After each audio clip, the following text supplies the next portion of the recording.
আমি যখন বাংলাদেশের সবচেয়ে বড় মাদ্রাসা হাটহাজারী মাদ্রাসার ছাত্র, তখন আমার বাবার জীবনে একটা বিপদ নেমে আসে। তিনি ব্যবসা করতেন, হঠাৎ করে এমনভাবে একটি আঘাত পেয়েছেন ব্যবসায়িকভাবে যে একবার নিঃস্ব হয়ে গেছে, বহু টাকা দেনা হয়ে গেছে এবং এতটা ডিপ্রেসড হয়ে গেছেন তিনি কোনো কাজ করতে পারছিলেন না। আমি তখন ছোট মানুষ ছিলাম, অনেক বেশি বুঝতাম যে তা না। আল্লাহ তাআলা কমন সেন্স দিয়েছেন, সেটা দিয়ে আমি চিন্তা করলাম সবাই হাটহাজারী মাদ্রাসা ভর্তি হওয়ার জন্য স্ট্রাগল করে, বড় মাদ্রাসা ভর্তি হওয়ার জন্য চেষ্টা করে। আমি অলরেডি সেখানে অ্যাডমিট আছি, ভর্তি আছি।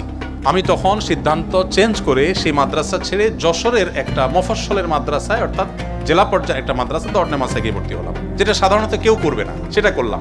অর্থাৎ ঢাকা ইউনিভার্সিটি ছেড়ে জেলা পর্যায়ের কোনো একটা কলেজে যা ভর্তি হলাম, এরকম একটা পর্যায়ে ভর্তি হয়ে যশোর যুব প্রশিক্ষণ কেন্দ্র এখনো আছে, সেখানে আমি ইমামতির দায়িত্ব নিলাম।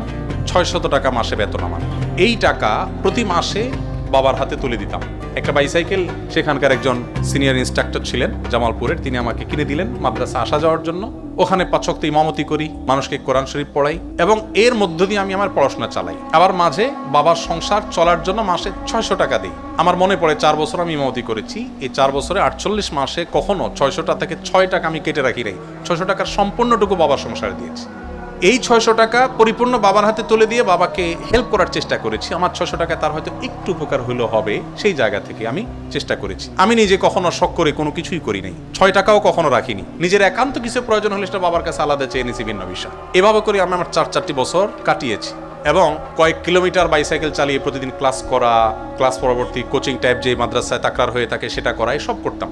ইমামতি 5 ওয়াক্ত করা, কোরআন শরীফ পড়ানো, সব একসাথে এট এ টাইম কন্টিনিউ করতাম। আলহামদুলিল্লাহ, এই সকল চাপ নেওয়া সত্ত্বেও সারা দেশে মাদ্রাসা শিক্ষা বোর্ডের অধীনে 10 stand, 3rd stand, 2nd stand এবং 1st, এই সবগুলোর গৌরব এক একটা ক্লাসে আল্লাহ তাআলা আমাকে অর্জন করার তৌফিক দিয়েছেন। আমি গর্ব করছি না, শুকরিয়া আদায় করছি। আপনাদের সাথে শেয়ার করার উদ্দেশ্য হলো, চাইলেই আমরা একটু টিউশনি করে, একটু কষ্ট করে, একটু পরিশ্রম করে আমাদের পরিবারের পাশে আমরা দাঁড়াতে পারি।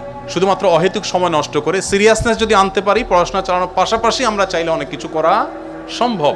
আজকাল আমাদের তরুণদের মধ্যে এই প্রচেষ্টাটার প্রচন্ড ঘাটতি দেখা যায়, তারা এই চেষ্টা করতে রাজি না। আপনি যদি চেষ্টা করেন, আমার মনে হয় আপনার সমন্বয় করা কঠিন হবে না।